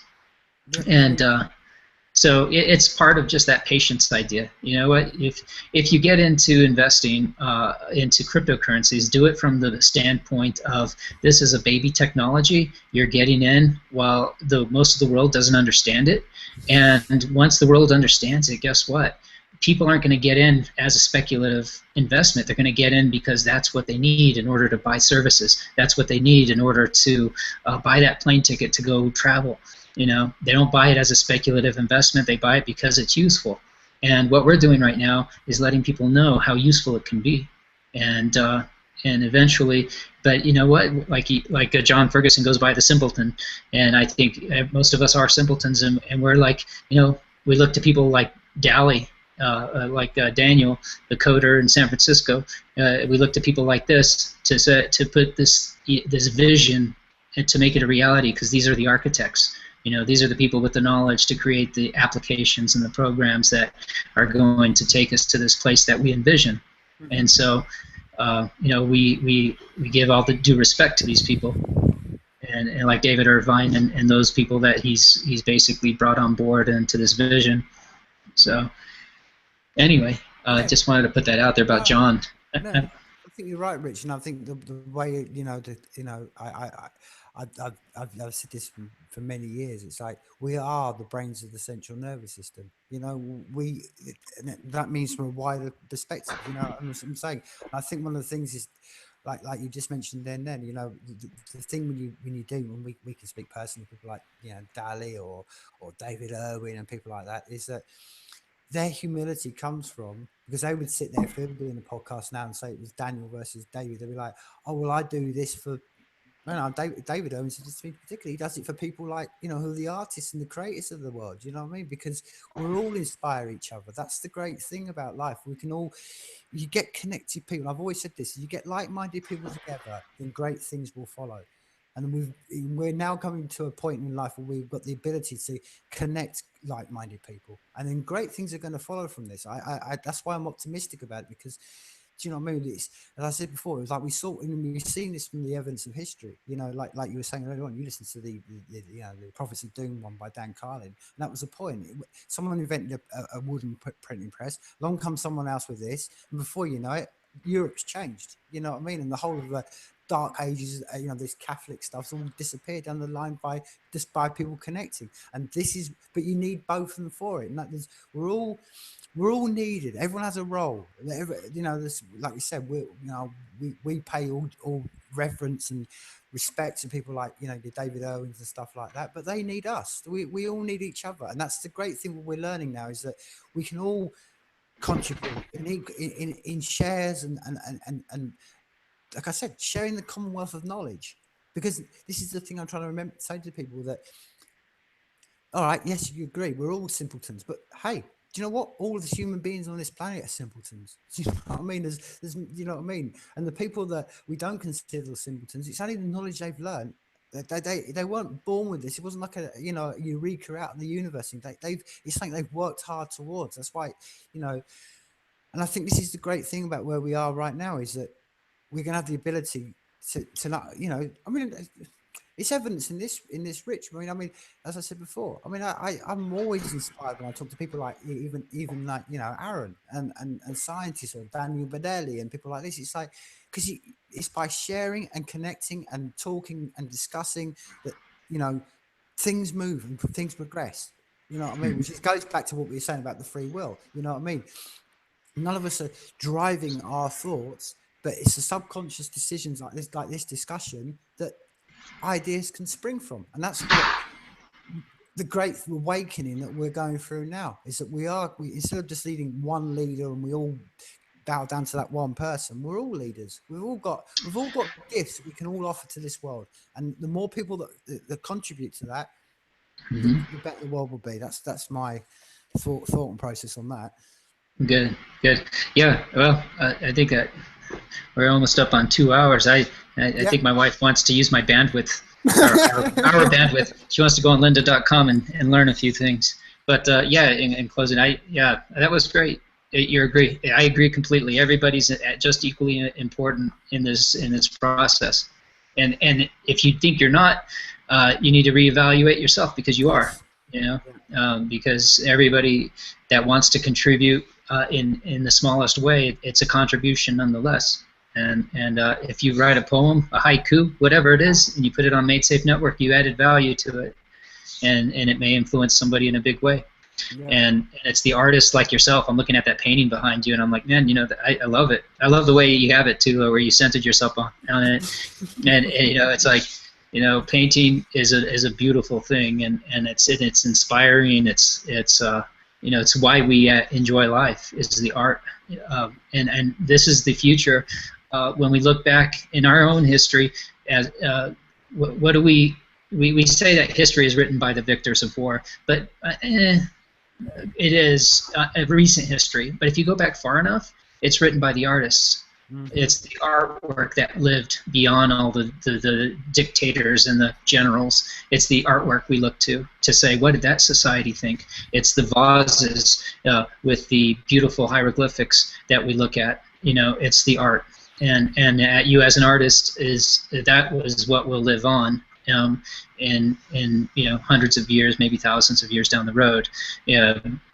Yeah, so you're right. You know, the coders are doing their part right now, and they're absolutely important. They're integral, but ultimately, they're creating another avenue, another venue for artists to give their vision. Yep. So, anyway.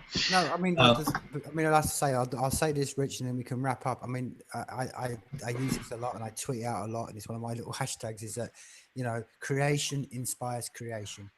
And if you can give people the ability of freedom and not having to worry about stuff, and they've got the ability to create whatever it is, art, music, science, anything. I mean, then that's what, you know, because like I say, one creation will inspire another creation, will inspire another creation, and then we advance. And we can maybe, like I said before, we can leave this world in a better place than we found it.